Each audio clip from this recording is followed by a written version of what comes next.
تحية طيبة، سلام الله عليكم مدريديستا، ومرحبا بكم في هذه التغطية الخاصة بريال مدريد على قناتكم السوبلانكوس من تقديمي أنا سفيان. وشكر خاص لكم ولكل المدريديستا الأوفياء على الدعم المتواصل فور نزول النشرات والتفاعل الرائع في التعليقات. هذه التغطية ستشمل الجانب الفني والتكتيكي والأخبار والمشاكل إلى جانب التحضيرات لمباراة الفريق في دوري الأبطال أمام أولمبياكوس. وفي الساعات الماضية تناولت الأوساط الرياضية شائعات متزايدة حول إمكانية إقالة تشابي ألونسو من تدريب ريال مدريد على خلفية تراجع نتائج الفريق واحتمالية عودة الأسطورة زين الدين زيدان لتولي القيادة الفنية. ولكن يبدو أن هذه الأنباء لا تمت إلى الواقع بصلة، حيث أشارت لنا تقارير مقربة من النادي أن فلورنتينو بيريز رئيس النادي الملكي قد حسم موقفه بشأن مستقبل ألونسو وعودة زين الدين زيدان المحتملة. وعلى الرغم من مرور الفريق بمرحلة تراجع في الأداء والنتائج وخوضه 3 مباريات متتالية دون تحقيق الفوز، فإن الثقة في تشابي ألونسو لا تزال سليمة وكاملة داخل أروقة النادي. ويؤمن فلورنتينو بيريز إيمانا مطلقا بأن ألونسو الذي يعد رهانا شخصيا للرئيس سيتمكن من بناء فريق له بصمة وهوية في ريال مدريد، وهو ما يتطلب الصبر ومنحه الوقت الكافي لإيصال رسالته إلى اللاعبين. يستغرب الرئيس الحديث عن إقالة ألونسو أو مقارنته بمدربين سابقين مثل بينيتيز ولوبيتيغي، مشددا على أن ألونسو بصفته بطلا لأوروبا والعالم مع إسبانيا وبطلا لأوروبا مع ريال مدريد يتمتع بسيرة ذاتية تسمح له بفرض الاحترام داخل غرفة الملابس. النادي يرى أنه كان نجما في السابق وسيعرف كيف يعيد توجيه الوضع. الإدارة لا تفكر في هدم المشروع بسبب 3 تعثرات، بل ترى براعم خضراء في الأداء هذا الموسم مقارنة بالماضي، وتعتبر أن كل ما يثار حاليا قد يكون مدبرا بهدف تدمير عملية إعادة بناء الفريق.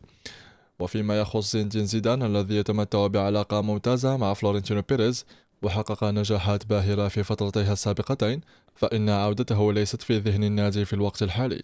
السبب الرئيسي هو أن المدرب الفرنسي لا يفكر حاليا في العودة إلى البرنابيو، بل يركز على تحقيق هدفه المتمثل في تولي تدريب المنتخب الفرنسي فور انتهاء بطولة كأس العالم المقبلة ورحيل المدرب الحالي ديدي ديشام. الموقف الرسمي من فلورنتينو بيريز إذن واضح: ثقة كبيرة وواضحة في تشابي ألونسو ومشروعه، ونفي قاطع لأي خطط حالية لعودة زين الدين زيدان.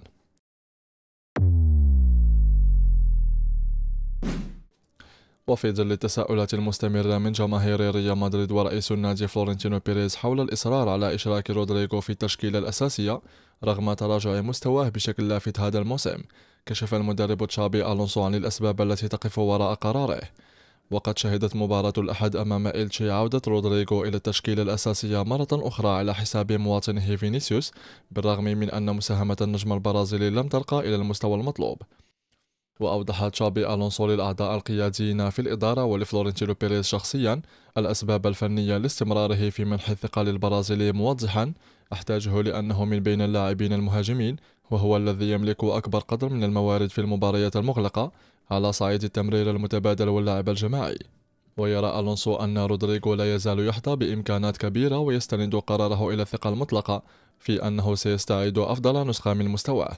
وإلى جانب السبب الفني هناك عامل اقتصادي مهم يدعم قرار المدرب بمنح رودريغو دقائق لعب منتظمة. استعادة رودريغو لمستواه يمكن أن تمثل مكسبا ماليا كبيرا للنادي في حال تقرر بيعه مستقبلا. في الوقت الحالي لا يمكن لأي ناد أن يدفع مبلغ انتقال مرتفع للاعب لا يجد مستواه، وإذا نجح ألونسو في إعادة تأهيل اللاعب فإن بيعه لاحقا بسعر مرتفع سيسمح للنادي بتوفير ميزانية أكبر للمدرب لطلب صفقات جديدة. تشابي ألونسو يدرك تماما أن رودريغو ليس في أفضل حالاته، لكنه يعتقد أن منحه الدقائق هو أفضل طريقة لاستعادة الثقة، مشيرا إلى أن الإبعاد قد يفاقم مشكلة اللاعب.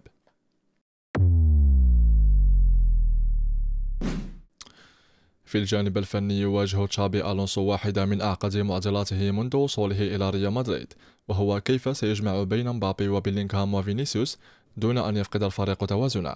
رغم أن القاعدة تقول أن الأفضل يجب أن يلعبوا معا، إلا أن المدرب بدأ يقتنع بأن هذه المعادلة لا تعمل دائما داخل الملعب الأبيض. ألونسو اكتشف أن وجود الثلاثي البي ام في معا يمنح الفريق قوة هجومية، لكنه يضرب الأداء الجماعي. يتراجع الضغط وتقل المساحات المغطاة، ويهبط العمل الدفاعي بلا كرة. أفضل مباريات ريال مدريد هذا الموسم من ناحية الالتزام والصلابة جاءت عندما غاب أحدهم عن التشكيلة. إبعاد فينيسيوس لم يكن مجرد عقوبة رياضية بل محاولة لإعادة التوازن، لكن المفارقة أن الفريق لم يتفوق بدونه أيضا، واضطر المدرب لإشراكه في معظم تلك المباريات لإنقاذ الموقف. النتيجة أحيانا كانت أسوأ من المشكلة نفسها. أما عودة بيلينغهام جعلت الفريق يظهر بشكل عشوائي. قبل عودة بيلينغهام نجح الفريق في تقديم مباريات أكثر تماسكا، رغم أن الأداء الفردي لمبابي وفينيسيوس برز في لحظات محددة، لكن بعد عودة النجم الإنجليزي تراجع الإيقاع الجماعي، وظهرت الشكوك مرة أخرى حول قدرة الثلاثي على التعايش التكتيكي. الآن قرارات مصيرية تنتظر تشابي ألونسو. المدرب أصبح الآن أمام خيارين أحلاهما مر: إما الإصرار على إشراك الثلاثي معا وليحدث ما يحدث، أو التضحية بأحدهم لإعادة بناء الفريق. ومع ثبات موقع مبابي تبدو المقارنة محصورة بين فينيسيوس وبيلينغهام، والأفضلية تميل إلى النجم الإنجليزي في ظل وضع البرازيلي الحالي. التوتر يتزايد داخل غرفة العمليات في مدريد. ألونسو مطالب بإعادة الفريق إلى السكة الصحيحة قبل أن تتفاقم الأزمة. وفي ظل الحديث عن الأزمة، كشفت الأجواء داخل ريال مدريد عن دخول العلاقة بين النجم البرازيلي فينيسيوس والمدرب تشابي ألونسو مرحلة من التوتر الخارج عن السيطرة. في الأسابيع الأخيرة تصاعدت حدتها بعد أحداث الكلاسيكو أمام برشلونة، وإدراكا من الإدارة بأن هذا الصراع قد يؤثر سلبا على غرفة الملابس، قرر مسؤول النادي الملكي التدخل بشكل حاسم، وطلب مجلس إدارة ريال مدريد من الأسطورة البرازيلية روبرتو كارلوس تولي مهمة الوساطة أو ما وصف برجل الإطفاء، في محاولة لإخماد الخلاف بين المدرب الإسباني وفينيسيوس. وأجرى روبرتو كارلوس في الأيام الأخيرة محادثات عديدة مع مواطنه فينيسيوس بهدف تخفيف حدة التوتر. ليس الهدف أن يعود فينيسيوس وألونسو صديقين، وهو أمر يبدو صعبا حاليا، بل أن يركز فيني على عمله وتقديم أفضل ما لديه في التدريبات والمباريات. كما يعد روبرتو كارلوس شخصية محترمة ومحل إعجاب في كرة القدم البرازيلية، وصوتا مأذونا له يمكن أن يستمع إليه فينيسيوس، وقد نصحه كارلوس كالأخ الأكبر، موضحا له أن هذه الحرب لن توصل أحدا إلى أي مكان، وأن الأفضل للجميع هو محاولة العمل المشترك لتحقيق النجاح داخل ريال مدريد. ويرى ريال مدريد أن نجاح روبرتو كارلوس في التهدئة قد يكون المفتاح الذي يحدد مصير تجديد عقد فينيسيوس. حاليا لا يبدو اللاعب البرازيلي مستعدا لتجديد عقده بسبب علاقته المتوترة مع المدرب ألونسو، وفي حال عدم التجديد لن يخاطر فلورنتينو بيريز برحيل اللاعب مجانا، وسيضعه في سوق الانتقالات في الصيف المقبل. تعاول الإدارة كثيرا على المهارة الدبلوماسية للظهير الأيسر الأسطوري للتدخل في هذه الأزمة وتهدئة الأوضاع. يدرك النادي أن شخصية فينيسيوس معقدة، وأنه لاعب حيوي ومتفجر في الملعب، لكنهم يؤمنون بأنه في الأساس فتى طيب، وأن التوصل إلى تفاهم معه أمر ضروري، إذ أن النادي لا يريد خسارة أحد أفضل لاعبيه. وفي تقرير مفصل يكشف حالة ريال مدريد والمشاكل الفنية، حيث لم يتمكن الفريق من تحقيق الفوز في 3 مباريات متتالية، مما قلص الفارق مع غريمه التقليدي برشلونة في صدارة الدوري الإسباني إلى نقطة واحدة. ويثير هذا التراجع قلقا كبيرا، خاصة فيما يتعلق بجانب واحد من اللعب يضع النجمين كيليان مبابي وفيني في موقف حرج، وهو العمل الدفاعي عند فقدان الكرة. وتشير البيانات التحليلية إلى أن تأثير مبابي وفيني على اللعب ينعدم تقريبا عندما لا تكون الكرة بحوزة الفريق. مبابي يكاد يكون غير فعال فيما يتعلق بعملية العرقلة والقطع والتدخل، حيث تصل مساهمته إلى 0. أما فيني يساهم قليلا، لكن مساهماته تظل أقل بكثير مما هو متوقع من لاعب بحجمه. اللاعبان الوحيدان اللذان يبرزان في هذا الجانب هما جود بيلينغهام وفرانكو ماستانتونو، حيث يقومان بكل العمل الدفاعي تقريبا. كما يواجه ريال مدريد مشكلة حقيقية في بناء اللاعب بدون كرة، ففي عمليات الافتكاك والضغط يبدو الفريق وكأنه يلعب بلاعبين أقل عند محاولة استعادة الاستحواذ، وهذا يقلل بشكل كبير من قدرة فريق المدرب تشابي ألونسو على السيطرة والتفوق على الخصم. هذا النقص في العمل الدفاعي يجبر الفريق على المعاناة باستمرار، ويجعله منزوع السلاح تماما أمام المنافسين، مما قد يشكل مشكلة أكبر ضد الفرق القوية التي تملك جودة عالية. الفريق تراجع بشكل واضح في هذا الجانب، حيث لم يعد هناك أثر للضغط الخانق في ملعب الخصم، ولا يتم تنفيذ التغطيات الضرورية في المساحات والتي تضمن وحدة الفريق. الآن يواجه ريال مدريد نهاية صعبة لشهر نوفمبر، وجدولا مزدحما في ديسمبر، يشمل مواجهات هامة ضد أتلتيك بيلباو واستضافة مانشستر سيتي في دوري الأبطال، لا تقتصر الأزمة على سوء النتائج، بل تتعداها إلى إحساس سيء بخصوص مستوى الأداء والصورة الباهتة التي يقدمها الفريق. كما يشدد التحليل الآن على أن أحد أهم جوانب التحسين يكمن في اللعب بدون كرة، وهنا يجب على مبابي وفينيسيوس وكذلك غولر أن يرتدوا زي العمل ليصبحوا فاعلين حقيقيين في استخلاص الكرة، والاقتداء بالنموذج الذي يقدمه بيلينغهام وماستانتونو. والمؤكد أن طوق نجاة ألونسو في الخطط التكتيكية سيكون بعودة ماستانتونو إلى التشكيلة. كما يعتمد المدرب تشابي ألونسو على تحليل مفصل بعد كل مباراة، وقد أظهرت التقارير التي يتلقاها وجود فارق كبير بين مستوى اللاعبين الأساسيين والاحتياطيين، فكلما اضطر المدرب الإسباني إلى إجراء مداورة ينخفض مستوى الفريق بشكل ملحوظ. يضع ألونسو لاعبين مثل إدواردو كامافينغا وإبراهيم دياز وداني سيبايوس في دائرة الشك، فهؤلاء اللاعبون الذين يفترض أن يكونوا بدلاء فاخرين وجاهزين للعب أساسيين في أي وقت لا يقدمون الإضافة المطلوبة.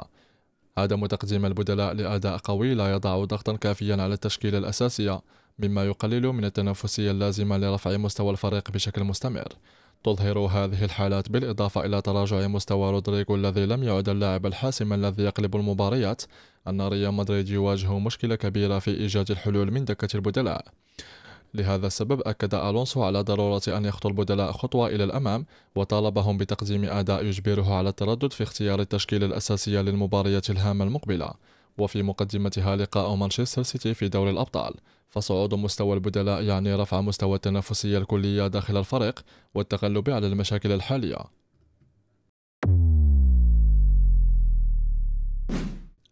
وفي الجزء الثاني من هذه النشرة سنناقش المزيد من ردود الأفعال حول أداء الفريق، لكن قبل ذلك تستمر الإدارة الرياضية في العمل على تدعيم صفوف الفريق للمستقبل، خاصة في مركز خط الوسط، حيث تبرز الحاجة لضم ضابط إيقاع جديد. يعد اللاعب الألماني الشاب أنخيلو ستيلر نجم نادي شتوتغارت هو الاسم الذي يحظى بأكبر قدر من الإعجاب في البرنابيو، خاصة بعد حصوله على الإشادة الكبيرة من نجم خط الوسط الألماني توني كروس.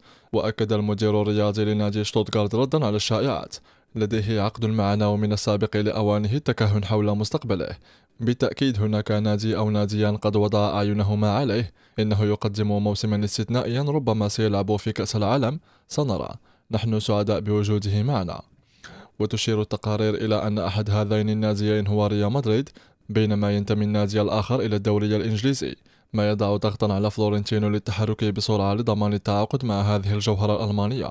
كما حصل ستيلر على دعم من زميله في شتوتغارت وخريج أكاديمية ريال مدريد السابق تشيما أندريس، الذي من المحتمل أن يعود هو الآخر إلى ريال مدريد في الصيف المقبل.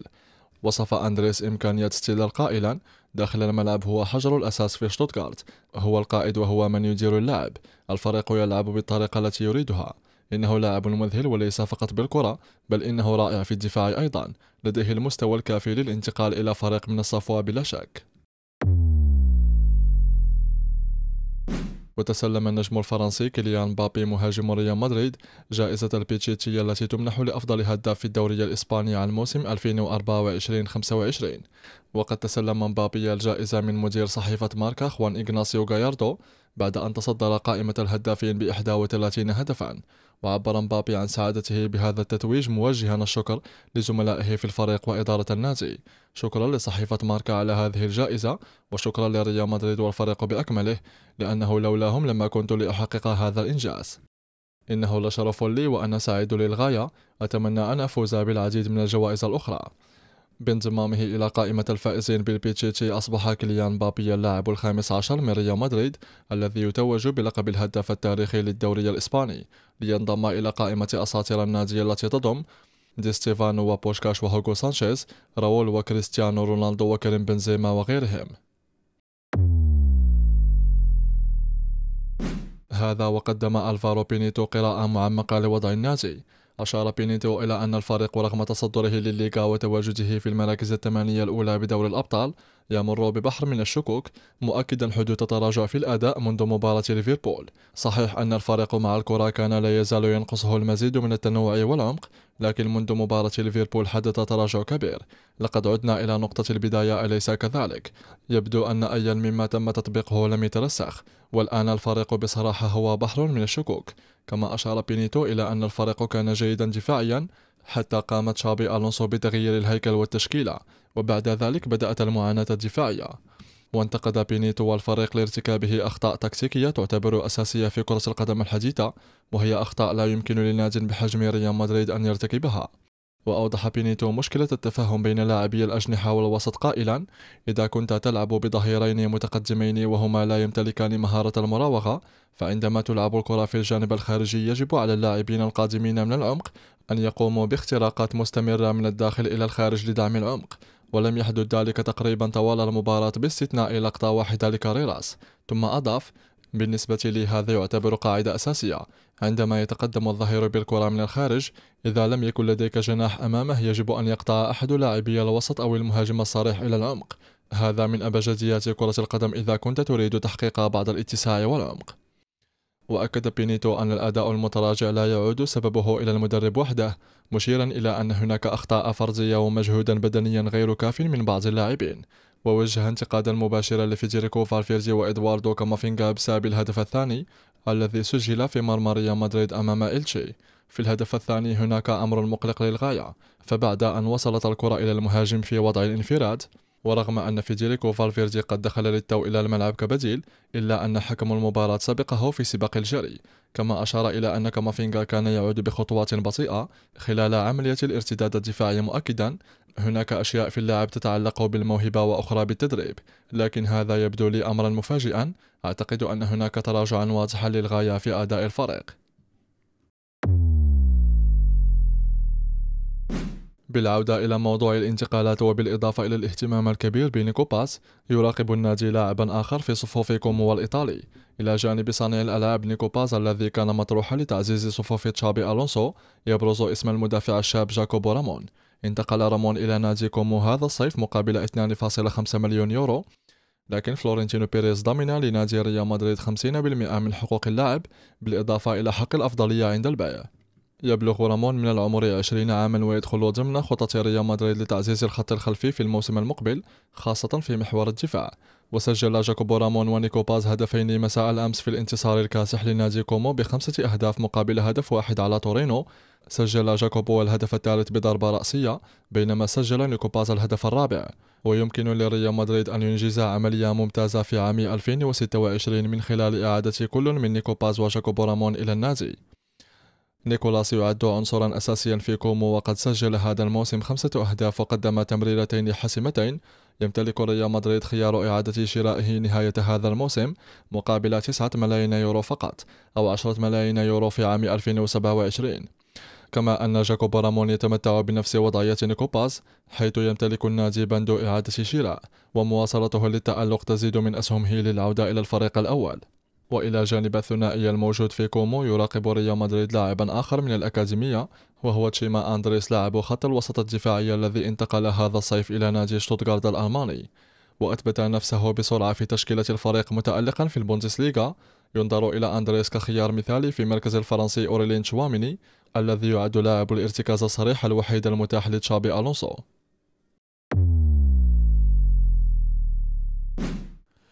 هذا ويفكر ريال مدريد جديا في تعزيز خط دفاعه للموسم المقبل، بعد أن واجه الفريق العديد من العقبات في هذا المركز خلال الموسم الحالي، خاصة في قلب الدفاع، حيث غاب كل من أنطونيو روديغير ودافيد ألابا عن خطة المدرب تشابي ألونسو بسبب الإصابات.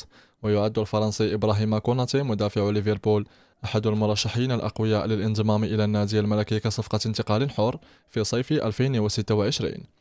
وتفاعل الصحفي توماس رونسيرو نائب مدير صحيفة آس بقوة مع الشائعات التي تحدثت عن اقتراب كوناتي من ريال مدريد، مطالبا النادي بالنظر إلى الداخل أولا.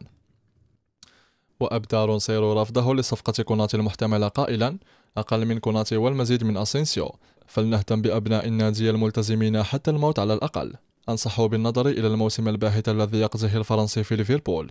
ويركز رونسيرو في دفاعه على المدافع الشاب راول أسينسيو خريج أكاديمية ريال مدريد، الذي أثبت جدارته في الآونة الأخيرة. ويرى رونسيرو أن أسينسيو يمتلك القدرة والمستوى الكافيين ليكون لاعبا أساسيا، وقد برهن على ذلك في المباريات الأخيرة. كان أسينسيو أحد اللاعبين القلائل الذين قدموا أداء جيدا أمام إلتشي، حيث ظهر حاسما في المواجهات الفردية مع المهاجم الخطير أندري سيلفا، وساهم في إنقاذ الفريق في أكثر من مناسبة. الصحفي أوضح أنه لو ركض الجميع مثل أسينسيو وغونزالو غارسيا لكنا في وضع أفضل بكثير. هما يعرفان معنى الكفاح من أجل قميص ريال مدريد، وهما يمثلان حقا كل المدريدستا. وبعد الجدل الذي أثير حول وضع فينيسيوس على مقاعد البدلاء في مباراة ريال مدريد الأخيرة وتصاعد التوتر مع المدرب تشابي ألونسو، عاد ملف تجديد عقد النجم البرازيلي ليحتل صدارة الأخبار، حيث تضع وكالة أعمال اللاعب روك نيشنز عقبات جديدة أمام توقيعه. وأشار الصحفي الفرنسي رومان مولينا إلى وجود مشكلة خطيرة في مفاوضات التجديد بسبب الأرقام المالية التي يطالب بها وكلاء اللاعب. وأفادت تقارير سابقة بأن ممثلي فينيسيوس طالبوا براتب سنوي صافي يصل إلى 30 مليون يورو، وهو مبلغ لم يتقاضاه حتى النجم كريستيانو رونالدو في سنواته الأخيرة بسانتياغو برنابيو. وأكدت المصادر أن ريال مدريد مستعد لرفع راتب فينيسيوس ليصل إلى 20 مليون يورو، لكنه يرفض تجاوز هذا الحد خوفا من الإخلال بالهيكل المالي للنادي. وذكر مولينا أن وكالة اللاعب تطالب بقيمة مالية لا يرغب أي ناد كبير في أوروبا في دفعها. وفي محاولة للضغط على إدارة ريال مدريد، يشتبه أن وكلاء فينيسيوس يقومون بتسريب أخبار لوسائل الإعلام حول اهتمام السعودية بفينيسيوس. ونفى مولينا وجود اتفاق رسمي بين وكلاء اللاعب والأندية السعودية، مشيرا إلى أن هذا مجرد تكتيكات تفاوضية. ينتهي عقد فينيسيوس الحالي في عام 2027 ويبلغ شرطه الجزائي مليار يورو، وهو رقم ضخم، على الرغم من أن قيمة فينيسيوس السوقية تصل إلى 150 مليون يورو ويعد من أهم أصول النادي. إلا أن فلورنتينو بيريز يتبنى فلسفة ثابتة: لن يجبر أحدا على البقاء، وفي حال أصر اللاعب على عدم التجديد فإن النادي لن يخاطر برحيله مجانا وقد يضعه في السوق. تبقى الأبواب مفتوحة أمام جميع الاحتمالات، وستكون الكلمة الأخيرة في هذا الملف للنجم البرازيلي نفسه. وفي ظل الأداء المتذبذب والذي يمر به ريال مدريد، تتصاعد التكهنات حول وجود خلافات عميقة داخل الفريق. إذاعة كوبية الإسبانية كشفت عن قائمة بأسماء اللاعبين الذين يعيشون حالة من الاستياء وعدم الرضا عن أساليب المدرب تشابي ألونسو، مقابل أسماء أخرى راضية عن وضعه الحالي. وذكر البرنامج الإذاعي أسماء 11 لاعبا يمثلون طرفي المعادلة، مؤكدا أن عدد اللاعبين الساخطين أكبر بكثير من الراضيين، مع وجود آخرين في نقطة وسطية. قائمة اللاعبين الراضيين الذين يحبون العمل مع تشابي ألونسو كل من جين هاوسن وسيرخيو كاريراس وتيبو كورتوا، أردا غولير وكيليان بابي. فيما قائمة اللاعبين الساخطين الغير راضيين عن تشابي ألونسو كل من فينيسيوس، فالفيردي، رودريغو، إبراهيم دياز، إندريك وفيرلاميندي. ويشير التقرير إلى أن الوضع الحالي يمثل تحديا كبيرا أمام المدرب والطاقم الفني لتوحيد صفوف الفريق بأي ثمن قبل المواجهة القادمة. يجب على تشابي ألونسو أن يستخدم أفضل اللاعبين جاهزية على حساب الآخرين، وأن يجلس على مقاعد البدلاء كل من لا يحترم قراراته أو لا يلبي طلباته، فبهذه الطريقة فقط سيتمكن المدرب من كسب تأييد الأغلبية في غرفة الملابس.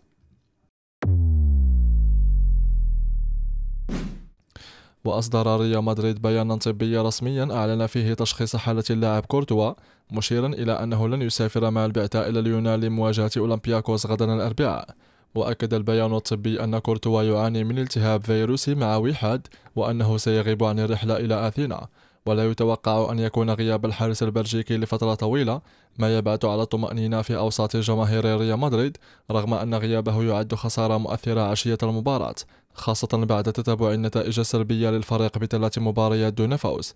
ومع غياب كورتوا تلوح فرصة جديدة أمام الحارس الأوكراني أندري لونين ليتولى حراسة المرمى ويبرهن مرة أخرى على إمكانياته. وتأكد غياب المدافع الشاب دين هاوسن عن قائمة ريال مدريد المسافرة إلى اليونان لمواجهة أولمبياكوس، رغم أن تشابي ألونسو كان يعتزم إشراك دين هاوسن أساسيا في مباراة الغد. أكدت الفحوصات أن اللاعب لا يتمتع بجاهزية 100%، وأفادت مصادر من داخل ريال مدريد بأن اللاعب يعاني من حمل عضلي زائد في فخذه الأيسر. بذلك قرر المدرب عدم المخاطرة باللاعب، وعليه سيبقى دين هاوسن في مدريد لإكمال علاجه. وظهر المدافع الشاب ألفارو كاريراس أمام وسائل الإعلام للحديث عن مباراة الفريق المرتقبة ضد أولمبياكوس، وكشف الظهير الأيسر عن الوضع داخل غرفة الملابس وثقته في الحصول على دقائق اللعب وطريقته في التحضير للمباريات الكبرى. وحول أجواء غرفة الملابس أوضح قائلا: الأجواء ممتازة منذ وصولي والمجموعة لا تصدق. هناك انسجام كبير ولدينا فريق شاب، على الرغم من أن اللاعبين المخضرمين هم الذين يأخذون زمام المبادرة عندما يحين وقت الجد. أنا سعيد جدا لكوني جزءا من هذه التشكيلة. وعن دوره في الفريق والدقائق التي لعبها، أنا دائما على ثقة بأنني سأقدم أقصى ما لدي. آمل أن أحصل على المزيد من الدقائق. كنت أثق تماما بأن كل شيء سيكون على ما يرام، وآمل أن يستمر الأمر هكذا. وحول أهمية دور الأبطال، أنا سعيد لخوض موسمي الأول هنا في دور الأبطال. نعلم أنهم فريق عنيد ونحن قادمون إلى ملعبهم، وسيكون الأمر صعبا. تركيزنا منصب على الفوز بالنقاط الثلاث. وكشف كاريراس عن جزء من طقوسه المنهجية قبل مواجهة الخصوم، مؤكدا قدرته على التكيف تكتيكيا. في الواقع مركزي هو الظهير الأيسر، لكنني أستطيع اللعب في قلب الدفاع أو كجناح متقدم. أنا أتأقلم مع أي شيء يطلب مني. أحب تحليل الخصم وتحليل المباريات واللاعب الذي سأواجهه. أحب تحليلهم، وأعتقد أن هذا يعتمد على كل شخص، كما أنني أحب النزول إلى أرض الملعب والاستمتاع. واختتم قائلا: أعتقد أن اللعب ضد ريال مدريد في دور الأبطال صعب على أي فريق، لأننا نملك تاريخا عظيما. نحن نذهب إلى جميع الملاعب بتعطش للفوز وحصد النقاط الثلاث. وتحدث المدرب تشابي ألونسو لوسائل الإعلام قبل المواجهة الأوروبية الحاسمة أمام أولمبياكوس، وكان صريحا في تحليله لوضع الفريق بعد 3 نتائج سلبية متتالية، مؤكدا أنه لا يهرب من أي سؤال. وعن توقعاته للمباراة وصعوبة تدريب ريال مدريد، أكد ألونسو أن التحدي الحالي ليس جديدا على النادي. نحن بحاجة إلى مباراة جيدة بعد اللقاءات الأخيرة، ونريد استعادة طعم الانتصار. علينا أن نلعب بتركيز رغم أن لدينا 9 نقاط، إلا أن الفوز مهم للتأهل، ونريد نتيجة جيدة بعد تعثراتنا الأخيرة.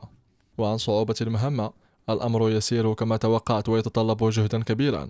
هناك لحظات جيدة وأخرى تحتاج فيها إلى تركيز. علينا أن نظهر ردة فعل، وأعتقد أننا نمر بواحدة من تلك اللحظات، لكني أستمتع بالعمل كاملا وهذا فخر بالنسبة لي. وفي المقارنة مع من سبقه، الأمر شاق وهذا واضح، لكني لست أول مدرب يضطر للتعايش مع هذه الأوضاع. أفكر كثيرا كيف تعامل معها في وقته كارلو أنشيلوتي أو مورينيو أو بيلغريني. هذه ليست مواقف جديدة. لدينا الإصرار والنقد الذاتي اللازم. بالطبع لسنا سعداء، لكننا نعي أيضا وضعنا وإلى أين نريد أن نصل. وتعليقا على التقارير التي تحدثت عن استياء بعض اللاعبين، أكد ألونسو أن إدارة الشخصيات لا تقل أهمية على الجانب التكتيكي، ورفض فكرة وجود مؤامرة ضده. وتابع قائلا: إدارة غرور اللاعبين لا تقل أهمية عن الفكرة الكروية أو العمل التكتيكي أو البدني. استخراج أفضل ما لدى كل لاعب هو أساسي في ريال مدريد كما في أي فريق آخر. لعبت إلى جانب لاعبين عظماء وشخصيات تتطلب الكثير، وهم محترفون ولديهم ردود الفعل هذه، لكنها طبيعية وهي ما تجعلهم جيدين إلى هذا الحد. هذا هو حظنا في ريال مدريد، أن لديك لاعبين بهذا المستوى، وعليك أن تكون على تواصل معهم. وعن دور المدرب واللاعبين، أعتقد أن اللاعبين هم الأهم في كل الفرق. نحن لدينا دور مهم في تحضيرهم واتخاذ القرارات، لكن العامل الحاسم هو جودة اللاعبين وموقفهم ومدى استعدادهم. يجب أن نحترم اللاعبين وطريقة استعدادهم. أعرف كيف تسير الأمور في غرفة الملابس واللحظات التي يجب أن تمر بها وتتعايش مع الضجيج الخارجي. نحاول أن نتحدث وندير الأمر، لكن لا يجب أن نشتت تركيزنا عما هو مهم بالنسبة لنا. وردا على سؤال حول ما إذا كان فريقه مختلفا عن فريق أنشيلوتي، أشار ألونسو إلى أن التغيير يستغرق وقتا. إنها عملية، أي تغيير يحتاج وقتا وليس فوريا. إذا نظرنا إلى المباريات الثلاثة الأخيرة، هناك أمور لم تعجبني وقد تحدثنا عنها، لكن إذا نظرنا إلى الوراء كانت هناك لحظات جيدة وقمنا بأشياء جيدة. سنحاول الانطلاق من هذا الخيط. وأكد ألونسو أنه على تواصل مستمر مع الإدارة، نافيا الحاجة إلى بيان دعم علني. الدعم ليس ضروريا. لقد تحدثت اليوم مع فلورنتينو بيريز وأتحدث مع خوسيه أنخيل سانشيز بشكل متكرر. هذا هو الروتين اليومي. وقبل لحظات من توجه بعثة ريال مدريد إلى أثينا، وتحديدا قبل الموقعة المصيرية أمام أولمبياكوس، تدخل الرئيس فلورنتينو بيريز شخصيا لإلقاء خطاب قاطع وحاسم على اللاعبين. أفادت الأنباء القادمة من الفالديباس أن فلورنتينو بيريز كان واضحا جدا في رسالته التي حملت طابع التحذير الشديد.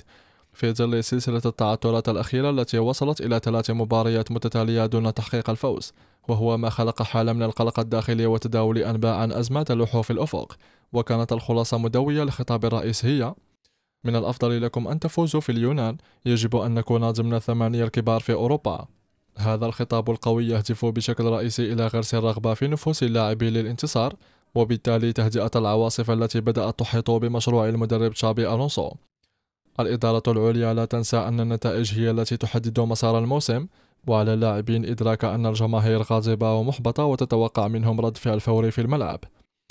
ورغم أن أولمبياكوس يمتلك ملعبا صلبا، إلا أن ريال مدريد يجب أن يظهر التفوق الفني والبدني والجودة على فريق لا يمتلك في رصيده سوى نقطتين في البطولة الأوروبية.